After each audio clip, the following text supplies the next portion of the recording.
La haute retraite du fidèle. Ce psaume est comme la réponse divine à la prière que fait entendre le psaume précédent. Moïse, au désert, a vu tomber par milliers et des milliers ceux qui l'entouraient, tout fidèles, comme lui, vit au milieu de puissances de destruction sans cesse à l'œuvre, mais il n'en trouve pas moins auprès de l'Éternel une sécurité parfaite, à la condition d'habiter en permanence dans sa retraite secrète. Après l'affirmation du premier verset, qui résume à l'avance la pensée du psaume, nous trouvons une série de strophes, de 3 versets chacune, où est développé le riche contenu de cette pensée. Le psaume est anonyme. On a supposé, à cause des dangers qu'il énumère, qu'il datait d'un temps de guerre ou de mortalité. Il appartient de fait à toutes les époques, car en tout temps le fidèle s'avance, protégé par sa foi, au milieu d'innombrables dangers. Verset 1. Celui qui habite. La traduction littérale serait assis dans la retraite secrète du Très-Haut. Il est logé à l'ombre du Tout-Puissant.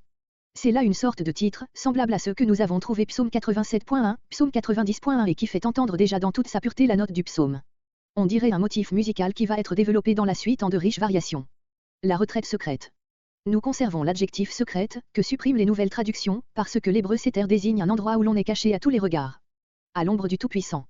Ce second stiche ne forme pas, ainsi que plusieurs l'ont cru, une vaine tautologie avec le premier. Le fidèle ne se contente pas d'être à l'abri dans une retraite secrète, même dans la plus inaccessible à l'ennemi, celle du Très-Haut, il a besoin de se tenir sous la protection personnelle du Tout-Puissant lui-même. Verset 2. Versets 2 à 4. Avant tout le psalmiste développe l'idée même de refuge, qui vient d'être indiquée. Je dis. L'emploi exceptionnel de la première personne, ici comme au verset 9, dans un psaume ou partout ailleurs, nous trouvons le tu, mis dans la bouche du psalmiste, ou le il, mis dans la bouche de Dieu, tu trouveras, tu regarderas, il m'invoquera, a fait supposer que divers chœurs se succédaient dans ce cantique. Il est plus naturel de voir ici un élan de foi et comme un cri filial par lequel le psalmiste s'affirme à lui-même toute la confiance qu'il éprouve pour son Dieu, après quoi il entend en son cœur la réponse divine. Verset 3. Du filet de l'oiseleur, des pièges de l'ennemi quel qu'il soit, mais plus spécialement, ainsi que l'indique la suite du verset, des dangers de mort en temps d'épidémie. La même image est employée psaume 124.7, Ecclésiaste 9.12. Verset 4. Il te couvrira de ses plumes. Comparé Deutéronome 32.11. Cette image est amenée par celle du filet de l'oiseleur. Le petit oiseau sans expérience ne manquerait pas d'être la proie de tous les ennemis qui le menacent, si sa mère ne le protégeait.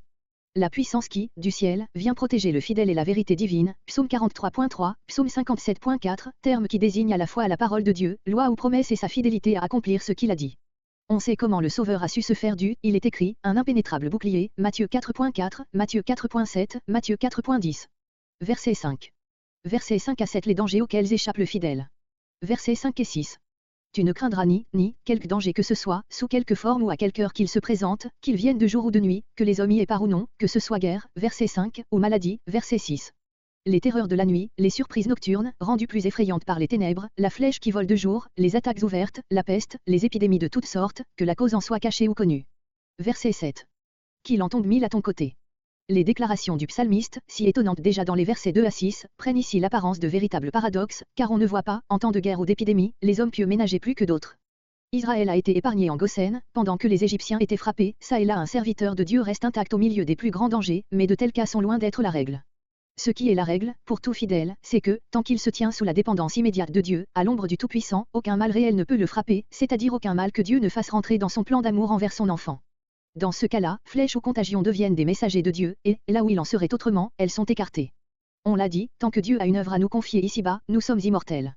Le Sauveur a montré, lors de sa tentation, au désert, qu'il y a une manière dangereuse et coupable de comprendre les promesses de notre psaume, celle qui consisterait à les isoler de la condition d'humilité et d'obéissance indiquée par le verset 1, condition à laquelle tout le reste est subordonné. D'autre part, toute sa vie nous fait voir l'accomplissement parfait des paroles du psalmiste. Par le fait même que son union intime avec le Père ne s'est pas démentie un seul instant, il a été sans doute le point de mire de tous les maux imaginables, mais sans que ni tempête ni complot ait pu hâter d'un moment l'heure où il a dû être livré entre les mains des méchants. À cette heure-là, il est vrai, toute la puissance du mal s'est jetée sur lui et a fait de lui sa victime, mais cela n'a eu lieu que de son plein consentement et cette souffrance, volontairement subie, a abouti pour lui à une délivrance, à une élévation, à une glorification, où nous trouvons encore l'accomplissement le plus merveilleux des paroles de notre psaume, voir versets 14 à 16. Le Seigneur a reproduit, à l'adresse de ses disciples, sans aucune atténuation, les déclarations qui s'étaient montrées vraies à son égard, lorsqu'il a dit « Je vous ai donné le pouvoir de marcher sur les serpents et les scorpions et sur toute la puissance de l'ennemi et rien ne pourra vous nuire » Luc 10.19. Il leur annonce ailleurs des tribulations, Jean 16.33, mais, loin d'atteindre l'homme intérieur et de lui nuire, elles conduiront à une plus complète victoire le fidèle qui saura humblement rester caché dans la retraite que son Sauveur lui a ouverte. Verset 8. Verset 8 a dit la position du fidèle au milieu de tous ses jugements. Aucun mal. Cette parole résume, en les dépassant encore, toutes les promesses qui précèdent. Verset 11.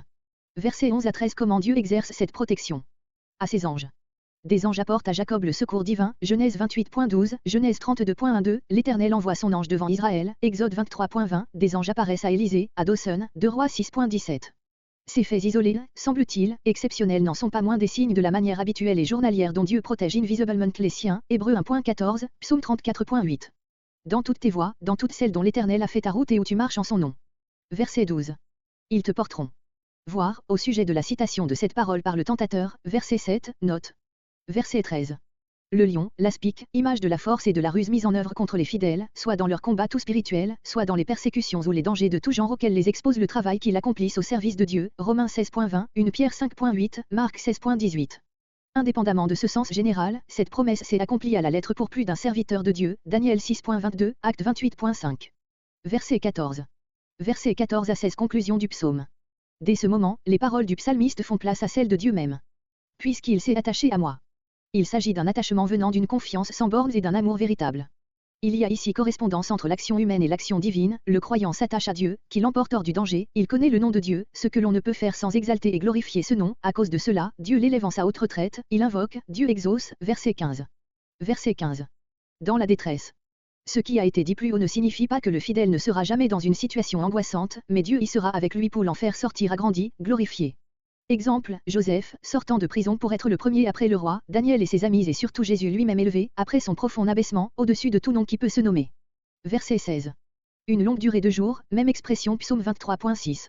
Les bénédictions divines se résument pour Israël dans cette promesse, comme pour le chrétien dans celle de la vie éternelle.